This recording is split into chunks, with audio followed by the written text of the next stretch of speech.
నమస్తే, welcome to Bharati TV. నేను బాపయ్య. దేవినేని అవినాష్ ఈయన వైఎస్ఆర్ కాంగ్రెస్ పార్టీ నేత. పాపం ఇప్పటివరకు ఒక్కసారి కూడా ఏ ఎన్నికల్లోనూ గెలవలేకపోయారు.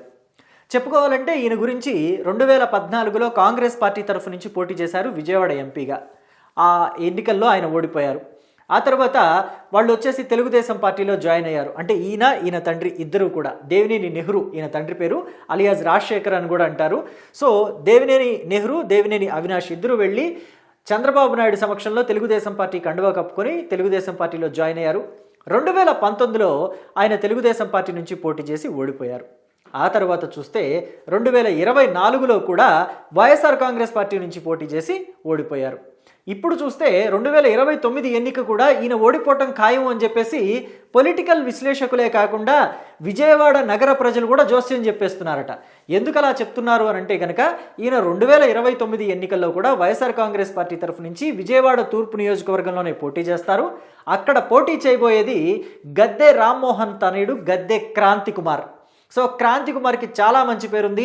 గత 2 ఎన్నికలు అంటే 2019, 2024 2 ఎన్నికల్లో కూడా తన తండ్రి గెలుపు కోసం క్రాంతి కుమార్ చాలా కష్టపడ్డాడు. ముఖ్యంగా 2019 ఎన్నికల విషయం చెప్పుకోవాలి. 2019 ఎన్నికల్లో ఫ్యాను గాలి బలంగా వీస్తున్న టైంలో కూడా గద్దె రామ్మోహన్ విజయవాడ తూర్పు నియోజకవర్గం నుంచి గెలిచారు అంటే అందులో గద్దె క్రాంతి కుమార్ ప్రమేయం చాలా ఉంది. తండ్రి గెలుపు కోసం అన్ని విధాలుగా కష్టపడ్డాడు. గ్రౌండ్ లెవెల్లో తిరుగుతూ కార్యకర్తలందరినీ కూడా మమేకం చేసుకుంటూ కార్యకర్తలందరినీ కూడా కూడగట్టుకుని పార్టీలో దిగువ శ్రేణి నాయకుల్ని కూడా కూడగట్టుకుని తన తండ్రి గెలుపు కోసం పాటుపడ్డాడు. అటువంటిది 2029లో గద్దె క్రాంతి కుమార్కి గనక టికెట్ ఇస్తే ఖచ్చితంగా దేవినేని అవినాష్ ఓడిపోవడం ఖాయము అని చెప్పేసి చెప్తున్నారు. క్రాంతి కుమార్ అంటే ఈయనే. క్రాంతి కుమార్ గద్దె రామ్మోహన్కి తనయుడు. గద్దె రామ్మోహన్ ఈయన. గద్దె రామ్మోహన్, గద్దె అనురాధ భార్యాభర్తలు. ఇద్దరు కూడా తెలుగుదేశం పార్టీలో యాక్టివ్గా ఉంటారు. ఈవిడ జడ్పీటీసీగా కూడా పనిచేశారు. సో ఇక అవినాష్ విషయానికి, అలాగే వైఎస్ఆర్ కాంగ్రెస్ పార్టీ విషయానికి, జగన్మోహన్ రెడ్డి విషయానికి వస్తే జగన్మోహన్ రెడ్డి గురించి ఒక విషయం చెప్పాలి మీకు. జగన్మోహన్ రెడ్డి తన పార్టీలో పనిచేసే నాయకులు కొందరిని బయటకు వెళ్ళే అవకాశం లేకుండా అష్టదిగ్బంధనం చేసేశారు అని చెప్పొచ్చు. వాళ్ళలో బెస్ట్ ఎగ్జాంపుల్ చెప్పాలంటే కొడాలి నాని, అలాగే వల్లభనేని వంశీమోహన్. ఇంకొకళ్ళు చూస్తే రోజా, అలాగే లేళ్ల అప్పిరెడ్డి, అలాగే నందిగామ సురేష్. ఇలాంటి వాళ్ళంతా కూడా వేరే ఏ పార్టీకి వెళ్ళలేరు. ఆ కోవలోకే వస్తారు దేవినేని అవినాష్ కూడా. ఖచ్చితంగా దేవినేని అవినాష్ ఏ పార్టీలోకి భవిష్యత్తులో ఏ పార్టీలోకి వెళ్ళలేడు. వెళ్ళినా ఆయనని ఏ పార్టీలోకి తీసుకోరు. ఇది ఎందుకు చెప్తున్నాను అంటే వీళ్ళంతా ఇప్పుడు నేను చెప్పిన లిస్ట్ అంతా కూడా కొడాలి నాని కావచ్చు, వల్లభనేని వంశీ కావచ్చు, రోజా కావచ్చు, దేవినేని అవినాష్ కావచ్చు, నందిగం సురేష్ కావచ్చు, లేళ్ల అప్పిరెడ్డి కావచ్చు, వీళ్ళంతా కూడా ఇతర పార్టీల నేతల్ని బండబూతులు తిట్టేశారు. ఏది జగన్మోహన్ రెడ్డి మెప్పు కోసం, జగన్మోహన్ రెడ్డి కళ్ళల్లో ఆనందం చూడటం కోసం వీళ్ళంతా కూడా ఇతర పార్టీల నేతల్ని బండబూతులు తిట్టేశారు. వాళ్ళల్లో ఆ లిస్టులో ప్రథమ వరుసలోనే ఉంటారు దేవినేని అవినాష్. ఈయనైతే ఏకంగా చంద్రబాబు నాయుడు మీద, లోకేష్ మీద నోరు పాడేసుకోవటమే కాదు, చంద్రబాబు నాయుడు పార్టీ ఆఫీస్ ఏదైతే తెలుగుదేశం పార్టీ ఆఫీస్ ఉందో, తెలుగుదేశం పార్టీ కేంద్ర కార్యాలయం మంగళగిరి దగ్గర ఉంటుందో, ఆ పార్టీ కార్యాలయం మీద దాడికి వెళ్ళినట్టుగా ఆయనే ఒక ఇంటర్వ్యూలో కూడా ఒప్పుకున్నాడు. ప్రముఖ జర్నలిస్టు, ఒక 30 years ఎక్స్పీరియన్స్ ఉన్న జర్నలిస్టు తనని ఇంటర్వ్యూ చేస్తున్న టైంలో జగన్మోహన్ రెడ్డి గారిని, మా నాయకుడిని ఒక మాట అన్నారు. సో ఆ మాట అనేసరికి, బూతు మాట అనేసరికి మేము ఓర్చుకోలేక వెళ్ళి అక్కడ పార్టీ కార్యాలయం మీద దాడి చేశాము అని చెప్పేసి అన్నారు.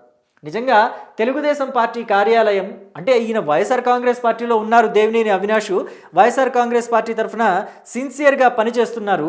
కానీ తెలుగుదేశం పార్టీ కార్యాలయం మీద ఎవరు దాడి చేసినా ఒకలాగా తీసుకోవచ్చేమో దాన్ని. అంటే పార్టీ తరఫున వాళ్ళు వైఎస్ఆర్ కాంగ్రెస్ పార్టీ తరఫున పనిచేస్తున్నారు కాబట్టి దాడి చేశారేమో అనుకోవచ్చు. కానీ దేవినేని అవినాష్ దాడి చేయడాన్ని మాత్రం తీవ్రంగా ఖండిస్తున్నారు తెలుగుదేశం పార్టీ కార్యకర్తలు, నాయకులు. ఎందుకంటే తన తండ్రి చివరి శ్వాస విడిచేటప్పుడు కూడా చెప్పిన మాట ఏంటంటే తెలుగుదేశం పార్టీ జెండా కప్పుకొని చచ్చిపోతాను అని.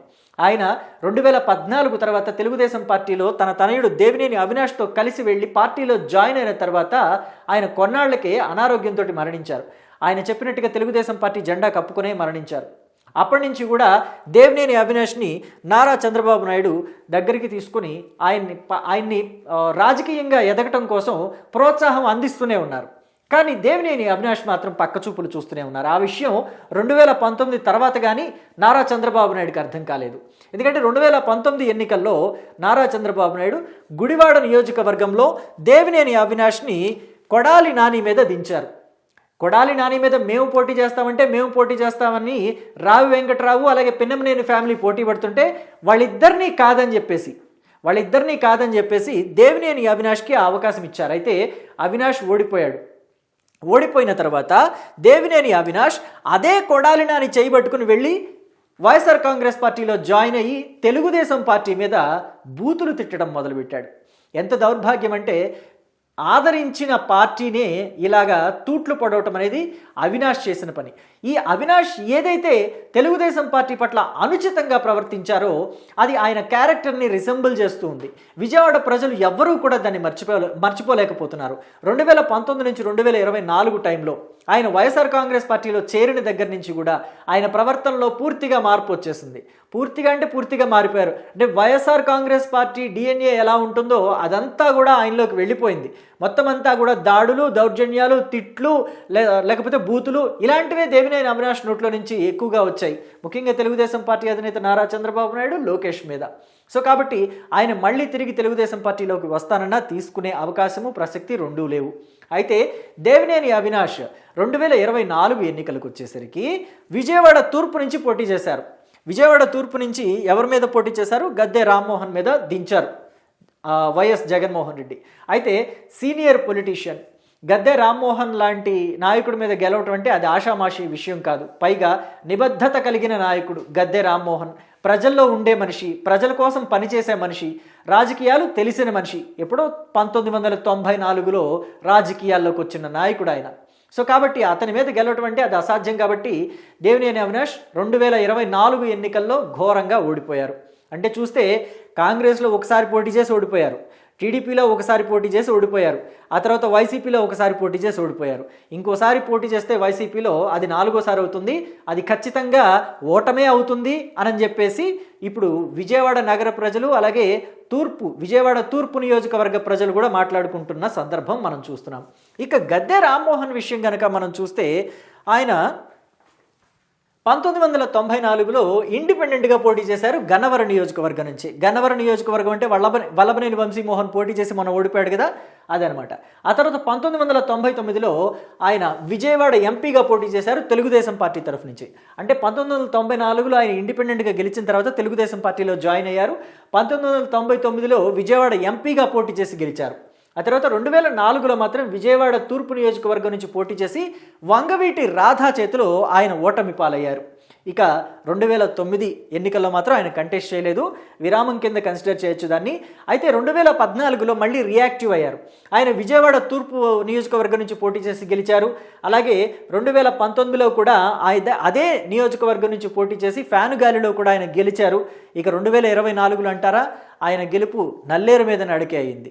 సో మరి 2029లో మాత్రం విజయవాడ తూర్పు నియోజకవర్గం నుంచి గద్దె రామ్మోహన్ పోటీ చేయబోవటం లేదు, గద్దె రామ్మోహన్ తనయుడు పోటీ చేయబోతున్నారు అని ఇప్పటికి సమాచారం అయితే అందుతోంది తెలుగుదేశం పార్టీ వర్గాల తరఫు నుంచి. ఒకవేళ వేరే నియోజకవర్గంలో గద్దె రామ్మోహన్కి, ఇక్కడ గద్దె క్రాంతి కుమార్కి ఇద్దరికీ టికెట్ ఇస్తే ఓకే, కానీ తెలుగుదేశం పార్టీ అయితే అలా ఇద్దరిద్దరికి టికెట్లు ఇవ్వటం లేదు. కాబట్టి లాస్ట్ ఎలక్షన్లో కూడా మనం చూసాం, ఒక్కళ్ళకి మాత్రమే ఇచ్చారు. సో అయితే భవిష్యత్తులో అది రిపీట్ అవ్వకపోవచ్చు అని అనుకుంటే కనుక ఇక్కడ గద్దె రామ్మోహన్ ప్లేస్లో గద్దె క్రాంతి కుమార్ పోటీ చేస్తారు. ఒకవేళ గద్దె క్రాంతి కుమార్ కనుక పోటీ చేస్తే దేవినేని అవినాష్ మాత్రం ఖచ్చితంగా ఓడిపోవటం ఖాయం అని చెప్పేసి చెప్తున్నారు. ఎందుకంటే గద్దె క్రాంతి కుమార్ అటు బిజినెస్లు చూసుకుంటున్నారు, ఇటు పాలిటిక్స్ చూసుకుంటున్నారు. పాలిటిక్స్లో ఫుల్ టైం కాకపోయినా బిజినెస్లో మాత్రం ఫుల్ టైమే. పాలిటిక్స్లో ఫుల్ టైం కాకపోయినప్పటికీ తన తండ్రి గెలుపులో తనకి భాగం ఉంది. తన తల్లి కూడా అంటే ఒకవేళ క్రాంతి కుమార్ పోటీ చేస్తే 2029లో తన తల్లి గద్దె అనురాధ అలాగే గద్దె రామ్మోహన్ తన తల్లిదండ్రులు ఇద్దరూ కూడా తన గెలుపు కోసం కష్టపడగలరు, నియోజకవర్గంలోని ప్రతి గడపకి తిరగగలరు, వాళ్ళ గెలుపుకి వాళ్ళు కృషి చేసుకోగలరు. పైగా ప్రజల్లో ఉండే మనుషులు వీళ్ళంతా కూడా. ఇక దేవినేని అవినాష్ విషయానికి వస్తే 2029లో ఆయన్ని విజయవాడ ఎంపీగా పోటీ చేయమని చెప్పేసి వైఎస్ఆర్ కాంగ్రెస్ పార్టీ ప్రపోజల్ పెట్టింది. కానీ దేవినేని అవినాష్ మాత్రం నేను ఎంపీగా పోటీ చెయ్యను, నేను ఎమ్మెల్యేగానే కంటెస్ట్ చేస్తాను, నాకు పార్లమెంట్ పోటీలో నిలబడే ఆలోచన లేదు, ఇంట్రెస్ట్ కూడా లేదని చెప్పేసి వైఎస్ జగన్మోహన్ రెడ్డికి తేల్చి చెప్పేశారట. ఎందుకని అని అంటే కనుక విజయవాడ ఎంపీగా పోటీ చేసిన వైఎస్ఆర్ కాంగ్రెస్ పార్టీ తరఫు నుంచి విజయవాడ ఎంపీగా పోటీ చేసిన వాళ్ళందరూ కూడా పొలిటికల్ రిటైర్మెంట్ తీసుకుంటున్నారు అనే ఒక టాక్ ఇప్పుడు పొలిటికల్ ఇండస్ట్రీలో నడుస్తుంది. ఎందుకనంటే పొట్లూరి వరప్రసాద్ ఆయన సినీ నిర్మాత వైఎస్ఆర్ కాంగ్రెస్ పార్టీ తరఫు నుంచి 2014లో విజయవాడ కాన్స్టిట్యుయెన్సీ నుంచి పోటీ చేశారు. విజయవాడ ఎంపీ కాన్స్టిట్యుయెన్సీకి పోటీ చేసిన ప్రతి ఒక్కరు కూడా వైఎస్ఆర్ కాంగ్రెస్ పార్టీ తరఫు నుంచి పోటీ చేసిన ప్రతి ఒక్కరూ కూడా ఓడిపోవటమే కాదు ఆ తర్వాత పొలిటికల్ రిటైర్మెంటే తీసేసుకున్నారు. 2014లో కేసినేని నాని మీద పోటీ చేసి ఓడిపోయిన వ్యక్తి రిటైర్మెంట్ తీసేసుకోవటం జరిగింది. ఆయన అనారోగ్య కారణాల వల్ల రిటైర్మెంట్ తీసుకున్నారు. ఆయన ఒక ఎన్ఆర్ఐ, ప్రముఖ బిజినెస్ మెన్ కూడా. ఇక 2019కి వచ్చేసరికి విజయవాడ ఎంపీ కాన్స్టిట్యుయెన్సీ నుంచి వరప్రసాద్ పొట్లూరిని తీసుకొచ్చారు జగన్మోహన్ రెడ్డి. ఆయన కూడా రిటైర్మెంట్ తీసుకున్నంత పని అయిపోయింది. ఇప్పుడు 2024 ఎన్నికలకు వచ్చేసరికి ఆయన్ని పక్కన పెట్టేసి విజయవాడ ఎంపీగా తెలుగుదేశం పార్టీ తరఫు నుంచి 2014-19లో పోటీ చేసిన కేసినేని నానిని వైఎస్ఆర్ కాంగ్రెస్ పార్టీలోకి తీసుకుని బరిలోకి దించారు జగన్మోహన్ రెడ్డి. అయితే కేసినేని నాని కూడా ఆయన తమ్ముడు కేసినేని చిన్ని చేతిలో ఘోరంగా ఓడిపోయారు. ఇప్పుడు కేసినేని నాని కూడా పాలిటిక్స్ నుంచి పూర్తిగా పక్కకు తప్పుకోవాల్సిన పరిస్థితి ఏర్పడింది. ఆయనే నేను పొలిటికల్ సన్యాసం తీసుకుంటున్నానని చెప్పేసి అనౌన్స్ చేశారు. సో భవిష్యత్తులో అవినాష్ కూడా విజయవాడ నుంచి పోటీ చేస్తే 2014, 2019, 2024 రిజల్టే రిపీట్ అవుతుంది. బాబోయ్ నేను మాత్రం విజయవాడ ఎంపీగా వైఎస్ఆర్ కాంగ్రెస్ పార్టీ తరఫు నుంచి పోటీ చేయనంటే చేయను అని చెప్పేసి చెప్తున్నారట. ఇక చూసుకుంటే విజయవాడ తూర్పు నుంచే పోటీ చేస్తాను అని చెప్పేసి చెప్తున్నారు. అయితే విజయవాడ తూర్పు నుంచి పోటీ చేసిన అవినాష్కి విజయవాడ తూర్పులో బలంగా ప్రతి గడపకి తిరిగి వైఎస్ఆర్ కాంగ్రెస్ పార్టీ తరఫున ప్రచారం చేసుకుని గెలిచేంత టైము, తీరిక, బలము రెండూ లేవని చెప్పేసి చెప్తున్నారు. ఎందుకని అంటే ప్రస్తుతం ఎక్కడికి జగన్మోహన్ రెడ్డి వెళ్ళినా సరే, విజయవాడలో ఏ పని మీద వచ్చినా, కృష్ణా జిల్లాలో ఏ పని మీద వచ్చినా సరే పక్కన దేవినేని అవినాష్ ఉండాల్సిందే. ఎందుకంటే జగన్మోహన్ రెడ్డికి ప్రీతిపాత్రుడు అవినాష్ రెడ్డి. జగన్మోహన్ రెడ్డి సీఎంగా ఉన్నా, సీఎంగా లేకపోయినా సరే నేరుగా జగన్మోహన్ రెడ్డి ఇంట్లోకి వెళ్ళగలిగిన స్వతంత్రం, స్వేచ్ఛ రెండూ కూడా అవినాష్కే ఉన్నాయి. ఇక మరో విషయం చూసుకుంటే ఆయన ఏ ప్రచారానికి వెళ్ళినా లేకపోతే ఏ పరామర్శకు వెళ్ళినా ఖచ్చితంగా దేవినేని అవినాష్ ఉండాల్సిందే. మొన్నటికి మొన్న మోంతా తుఫాను వచ్చినప్పుడు కూడా ఆ తుఫాను వెలిసిపోయి ఒక 10 రోజుల తర్వాత రైతుల్ని పరామర్శించడానికి జగన్మోహన్ రెడ్డి వచ్చినప్పుడు కూడా దేవినేని అవినాష్ పక్కనే ఉన్నారు.